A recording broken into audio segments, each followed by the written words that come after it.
Vamos a iniciar entonces la primera presentación con el trabajo denominado Interactividad y sentido del aprendizaje, percepciones estudiantiles sobre el feedback en cálculo uno en educación superior.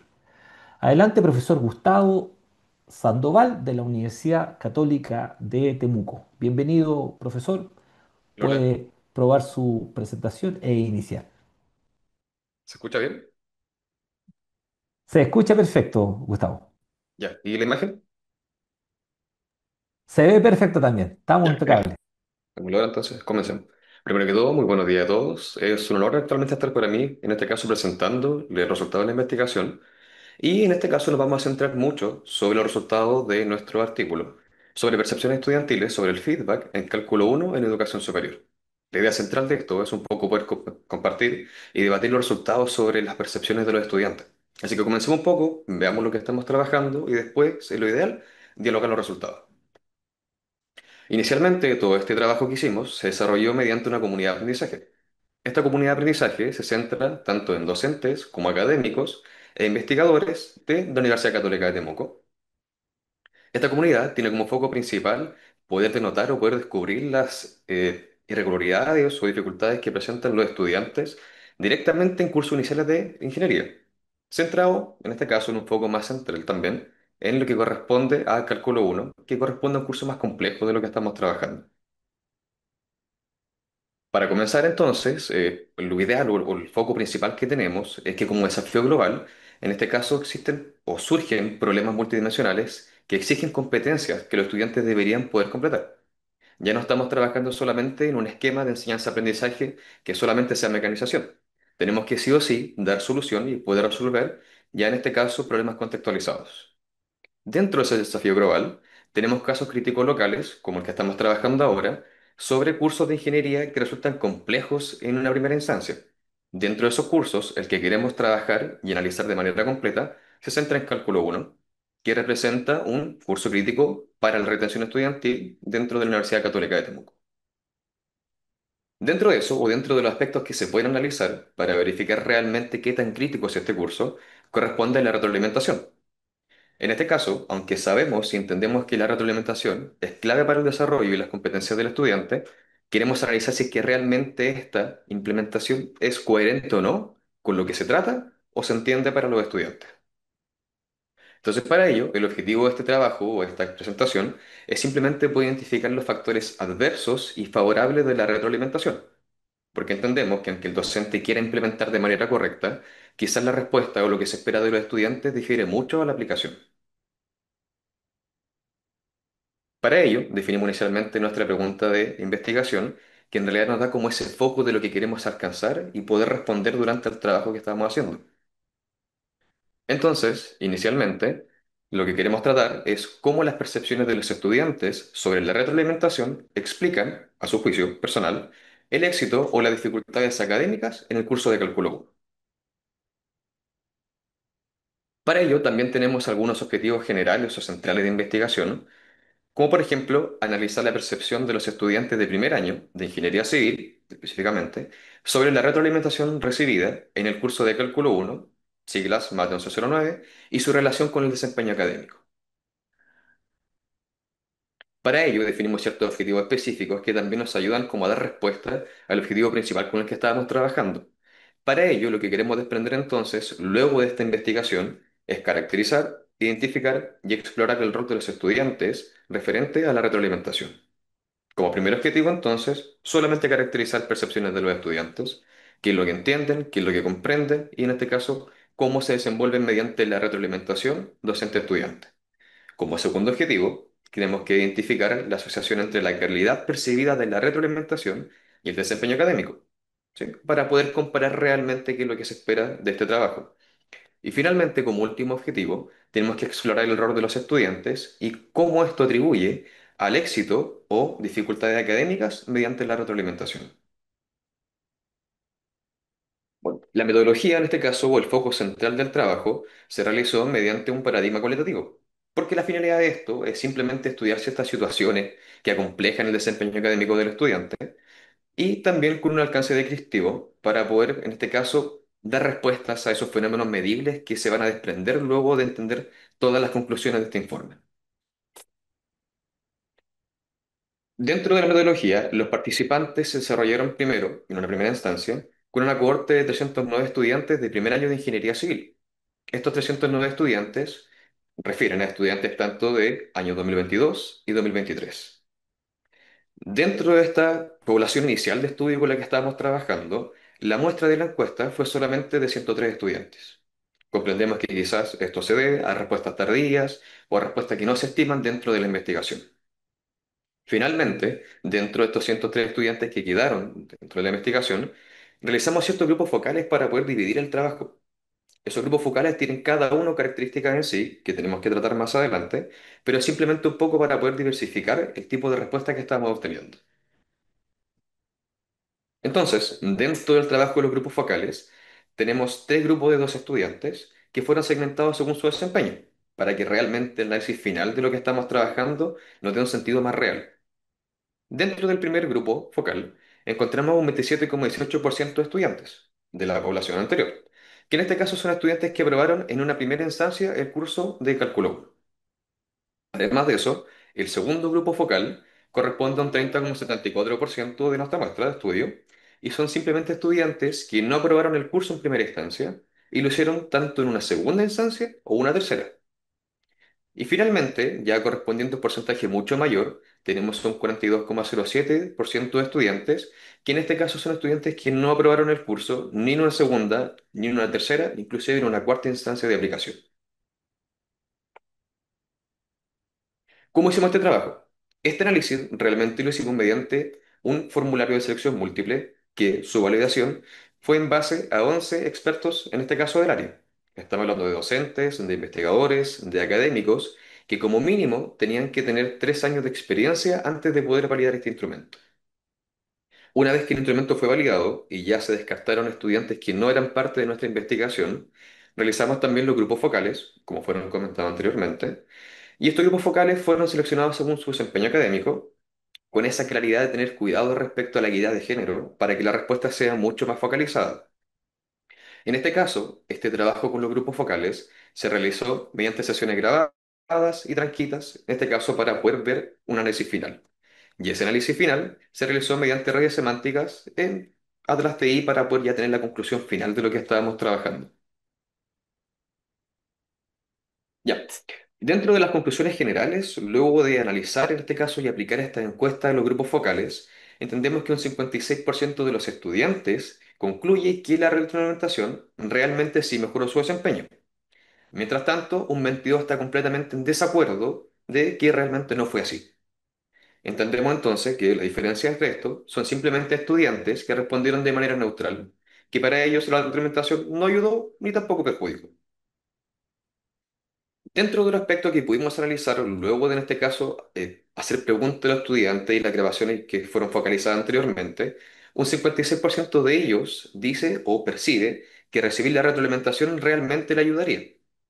Y una muestra muy pequeña, solo de un 4%, dice que no ve diferencia alguna entre ser retroalimentado o no. Dentro de ese mismo esquema, un 40% de estudiantes exigen o, en este caso, nos presentan que existen oportunidades de mejora, pero nos damos cuenta también que un 30% se mantiene neutral respecto a su respuesta. Lo que más llama la atención es que referente a los resultados altos de que estudiantes sí presentan o requieren más retroalimentación, solamente un 50% de la población en nuestra muestra estaría, en este caso, interesado en participar en más instancias de feedback. Entonces, dentro de ese 50%, entendemos que la gran mayoría sí entiende la retroalimentación como una oportunidad de enseñanza-aprendizaje que promueve, en este caso, el aprendizaje significativo, pero solamente la mitad de ellos está interesado en participar. El resto solamente lo comprende, pero lo descarta. Bueno, dentro de los grupos focalizados, cuando hacemos análisis respecto a otros elementos adversos a la retroalimentación, el primer perfil de estudiantes, que corresponde a los que aprobaron de primera instancia, comentan que para ellos la retroalimentación tiene en este caso 5 aspectos relevantes o 5 focos centrales que le permitieron aprobar en primera instancia. Primero, lo clasifican como una experiencia o una etapa orientadora, porque clarifica los objetivos de aprendizaje, guía la resolución de ejercicios y prácticas, y también en este caso refuerza la autonomía. También lo perciben como un carácter correctivo, porque ellos señalan que con esto pueden mejorar errores y también aprenden cómo corregir sus propios errores. Entonces también convierte todo lo que corresponde a oportunidades, en este caso de riesgo, y lo que conlleva a oportunidades de mejora. También comentan que para ellos fue preparatorio en relación a que refuerza conocimientos antes de las evaluaciones y también aumenta la confianza y reduce la ansiedad académica frente a esta instancia evaluativa. Lo destacan también como personalizado, referente que se ajusta a las necesidades individuales, y dentro de este ajuste a las necesidades individuales motiva también al estudiante a sentirse más reconocido dentro del curso. Y finalmente ya le adquieren o le presentan un carácter mucho más comunicativo, porque este proceso de retroalimentación docente-estudiante siempre promueve el diálogo entre las dos partes. Y en este caso, al promover el diálogo, aumenta también su confianza y facilita la resolución de dudas y cercanía. Lo lógico que ocurre después es que estos aspectos principales se ven un poco denotados o rezagados respecto a los otros grupos focales. Recordemos que todas estas características que se presentan acá son directamente para estudiantes que aprobaron en primera instancia. Por ejemplo, a contraste de estos estudiantes, el segundo perfil de estudiantes corresponde a personas que aprobaron en segunda o tercera instancia el curso de cálculo 1.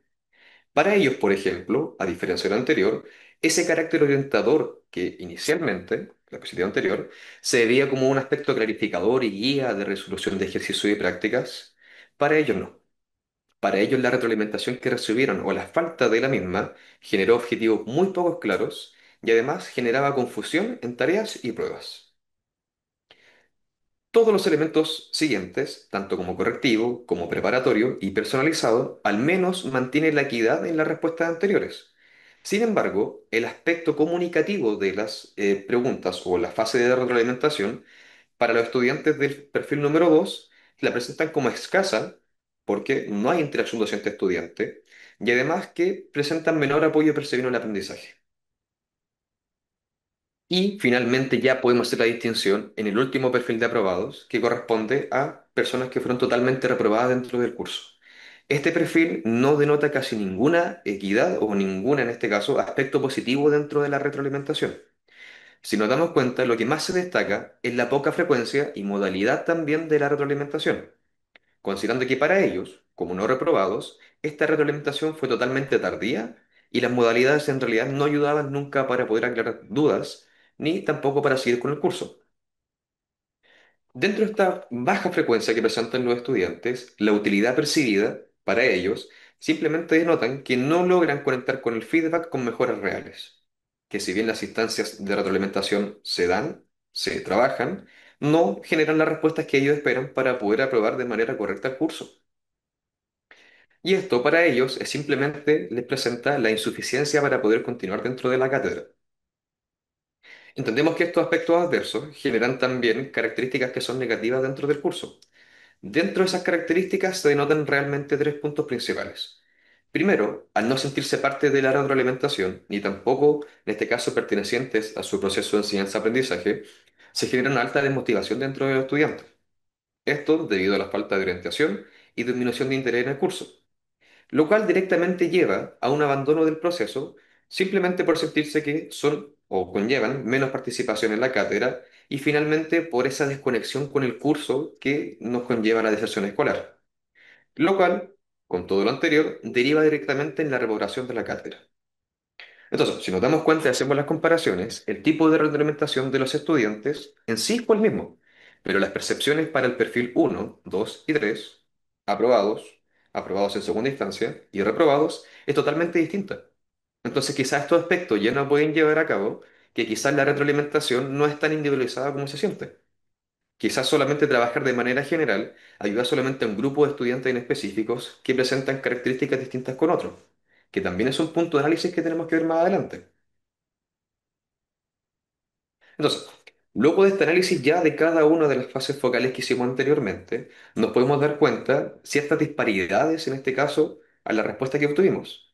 Primero que todo, podemos entender las diferencias que hay en preparación previa de los estudiantes, porque entendemos que su conocimiento o su enseñanza base no es la misma para todos, generando en este caso desigualdad en los conocimientos que se plantean.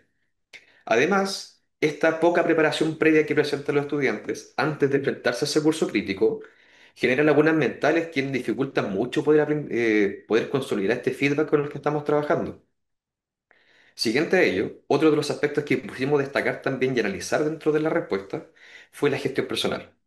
Entendemos que la diferencia entre el modo de organizarse y las técnicas de estudio de cada uno de los estudiantes también hace que los feedback anteriores sean más o menos significativos. Y se entiende o se desprende de lo mismo que los estudiantes con mayor autonomía y proactividad aprovechan de manera mucho mejor el feedback, porque realmente están mucho más concentrados con el curso y siguen de mucho mejor manera la línea con la que estamos trabajando. Junto a esto, y de manera adherente, también tenemos la motivación y actitudes de los estudiantes. En este caso, los aprobados de primera instancia ya demuestran un compromiso y constancia mucho más real con los cursos de cálculo 1. Y no podemos comprender que los estudiantes que no aprobaron, ya sea en una primera, segunda o tercera instancia, tienden a desconectarse frente a este curso, lo que realmente más adelante lleva a la deserción escolar. Y finalmente, con un aspecto que en realidad escapa un poco de nuestras manos, corresponde a las condiciones contextuales con las que los estudiantes ingresan y se enfrentan a esta cátedra. En este caso, por ejemplo, la cantidad numerosa de estudiantes dentro de un curso, por ejemplo, sobre 50 o sobre 70, hace que esta retroalimentación no sea tan individualizada, lo que en realidad genera que todos los tipos de estudiantes no puedan comprender realmente con lo que están trabajando. Y también como, por ejemplo, los factores socioeducativos y familiares que influyen en el desempeño, que como comentamos, escapan un poco de las variables que queremos estudiar, pero sí o sí tenemos que tenerlas presentes dentro de nuestro trabajo. Ahora, encontramos cuatro principales problemas dentro de la investigación. El primero de ellos es que para los estudiantes la frecuencia de retroalimentación fue totalmente insuficiente. Es decir, que las instancias fueron o muy pocas o muy poco significativas. Para ello, en lo ideal, como implicación didáctica o como desafío para los docentes que están trabajando en este área, deben implementar ciclos regulares de feedback de manera formativa y no solo sumativa. Entendemos que el proceso evaluativo de los estudiantes no es solamente contenido y evaluación.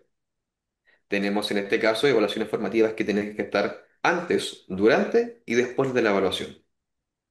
Y también, en lo ideal, ofrecer sesiones sincrónicas de revisión antes y después de las evaluaciones que se presenten. Como segundo punto crítico dentro de los problemas identificados, se presenta la baja o la falta de claridad dentro de estos procesos. En relación a ello, una de las implicaciones didácticas sería poder definir y comunicar los criterios de evaluación explícitos desde el inicio de la evaluación o desde el inicio del curso. Y también poder usar rúbricas detalladas y ejemplos de desempeño esperados para que los estudiantes tengan como ese foco o ese horizonte de lo que deberían poder resolver o a lo que deberían poder llegar. También, lo que se presenta bastante a los estudiantes es el formato impersonal de la retroalimentación. Se entiende, por ejemplo, que en lo ideal se podría diferenciar el feedback según el perfil del estudiante. Ya tenemos características previas antes de comenzar el curso. Conocemos, por ejemplo, en este caso, las calificaciones anteriores de los estudiantes. Podemos conocer también cuáles son sus percepciones y conocimientos generales del curso. Y esto podríamos, en este caso, separarlos en diferentes grupos de trabajo para poder generar más o menos feedback significativo. Y, finalmente, un problema crítico, como caso final, corresponde a la desconexión con necesidades previas. En este caso, capacitar en estrategias de retroalimentación efectiva y comunicación pedagógica a los docentes. Entendemos que quizás no todos los docentes tienen las herramientas necesarias para poder generar ese proceso de enseñanza-aprendizaje de manera efectiva. Y lo ideal también podría incorporar tecnología dentro de la retroalimentación, para que no sea solamente una instancia fuera de la evaluación, ¿no? Sino que sea una instancia continua de aprendizaje docente-estudiante. Ahora, como pilar fundamental dentro de la formación de ingenieros, dentro del foco principal que presentamos, que era la globalización, entendemos que los estudiantes presentan una percepción positiva, pero una insatisfacción con la implementación de la retroalimentación. Además de ello, la utilidad del feedback percibidas para cada uno de los grupos de trabajo es totalmente desigual. La retroalimentación inicial fue la misma para cada grupo. Sin embargo, el grupo número uno solamente lo ve como una herramienta integral y de diálogo. El grupo 2 lo valora, pero aún así entiende que hay muchos errores que corregir dentro de su retroalimentación. Y finalmente, el grupo número 3, por su experiencia en la retroalimentación, solamente lo asocia a desmotivación y, además, deserción escolar. Entendemos también que dentro de estos pilares que debemos mejorar, también deberíamos reducir las brechas entre la preparación previa y la gestión personal, que corresponde a un aspecto mucho más complejo que escapa de las manos del docente de manera regular. Entonces, como conclusión principal dentro de todo este informe y todo el trabajo que se realizó, comprendemos que la retroalimentación no es un complemento, sino que es un pilar fundamental dentro de la formación de ingenieros. Es lógico también que esta retroalimentación no sea totalmente significativa, porque comprendemos que a veces escapa de toda la facultad que posee el docente, como ya comentamos, por falta de preparación previa, por falta de recursos para poder implementar, y también, por ejemplo, por la sobrecarga académica, tanto de los estudiantes como la sobrecarga laboral también de los docentes. Trabajar con cursos que presenten más de 70 estudiantes, aun cuando el docente intente generar una instancia de retroalimentación efectiva, realmente no lo va a poder producir.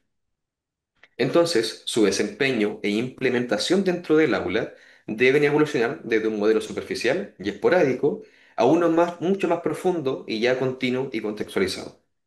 Si es que somos capaces de poder mejorar entonces estas instancias, quizás la tasa de reprobación de este curso Cálculo 1, que es para la Facultad de Ingeniería de la Universidad Católica de Temuco, siempre resulta un aspecto súper grave, pueda mejorar dentro de los estudiantes.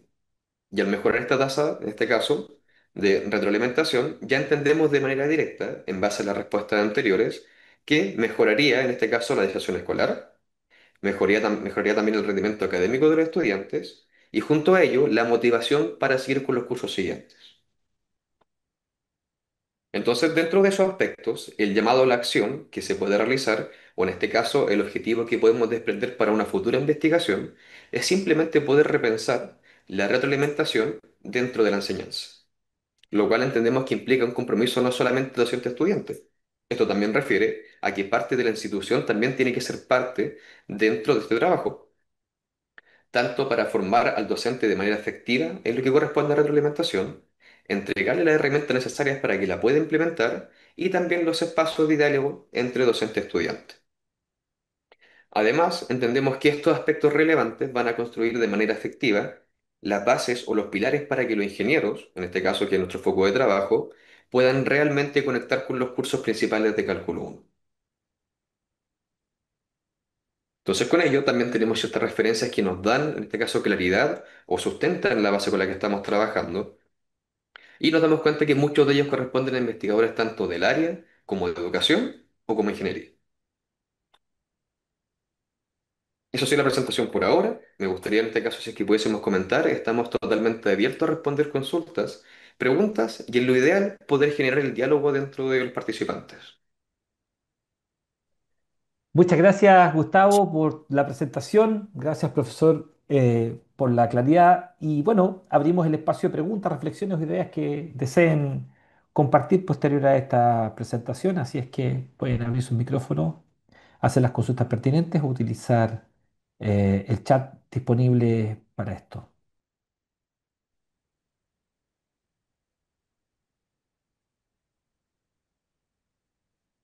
Hola, Profesor Enrico, ¿cómo estás? Un ¿cómo estás? gusto. Bien, Buenas tardes vosotros. en España. Tarde, sí, esatto, casi noche. Casi noche. Y, no, bueno, solo una curiosidad. Todo eso imagino que se puede aplicar también a otras asignaturas, no solamente a cálculo uno, es decir, que es algo que probablemente es válido en general. Sí, bueno, solo una curiosidad. Gracias, Enrico. Adelante, Gustavo, si hay algún complemento a esa reflexión que plantea el profesor. Claro, dentro de lo ideal sería que estos focos o estos resultados que se desprenden de la investigación del curso de Cálculo 1 se puedan derivar también a otros cursos. Entendemos que en este caso la Ujú. educación no solamente se centra en un modelo de aprendizaje y entendemos, o en lo ideal sería poder mejorar en base a estos resultados que están acá. Inicialmente lo hicimos solamente en Cálculo 1 porque era un curso crítico y de riesgo dentro de la universidad.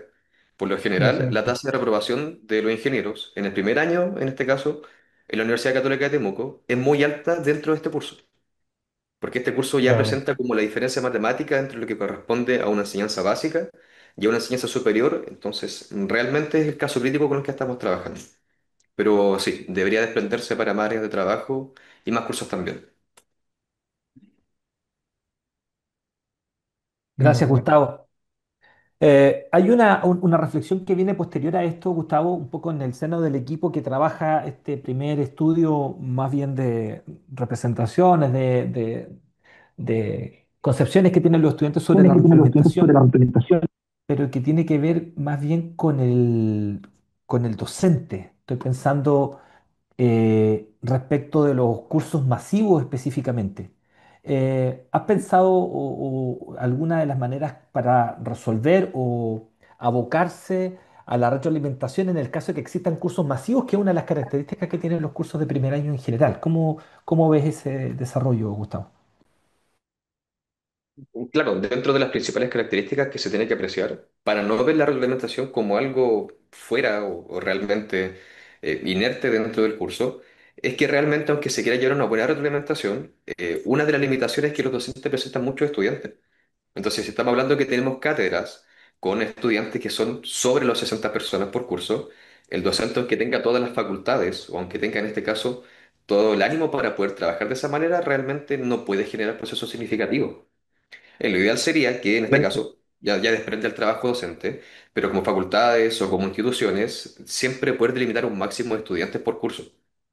O como mucho, poder generar algunas otras instancias fuera de la cátedra para poder generar esta retroalimentación. Por ejemplo, dentro de la universidad se ve mucho lo que son tutorías o ayudantías, que son instancias que son fuera de la cátedra, fuera del área del docente, pero que también aportan mucho a la retroalimentación. Pero en sí, como mucho lo que puede hacer el docente con eso, con las pocas herramientas que puede tener y con las grandes adversidades referente a la cantidad de estudiantes, es solamente poder segmentar y tener los grupos de trabajo preparados. Poder conocer con anterioridad a sus estudiantes con los que está trabajando.